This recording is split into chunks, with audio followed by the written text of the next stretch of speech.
Que se te cae ahí.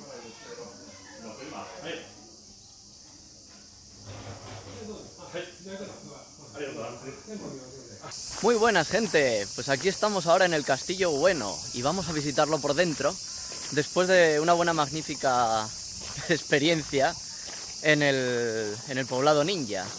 Así que a ver qué nos encontramos por aquí dentro. ¡Vamos para allá!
Por ahora estamos en la segunda planta, muchas cositas, Pero a diferencia de como vimos en el castillo de Himeji, aquí hay bastantes cosas nuevas.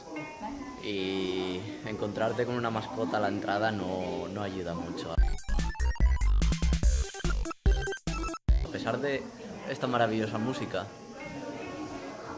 que te ayuda a sumergirte un poco en lo que es la cultura, con el muñequito la cagan.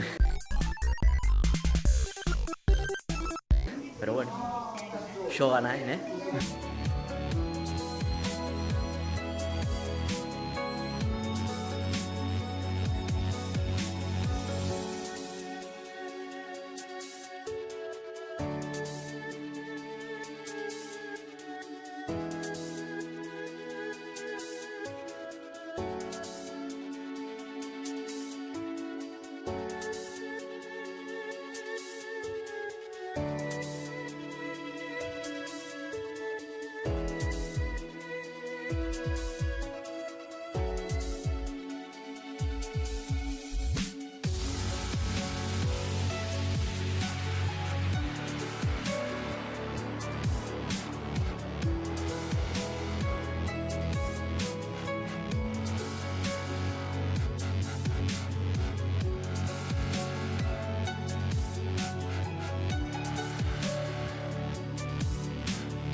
Y nada, ya hemos llegado a la parte de arriba del castillo.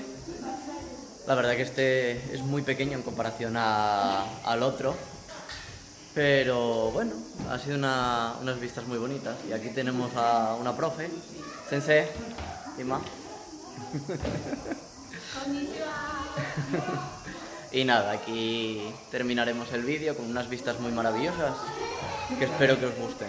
Así que ya sabéis, Castillo de Bueno en Mies. Nos vemos en el próximo vídeo. Chao.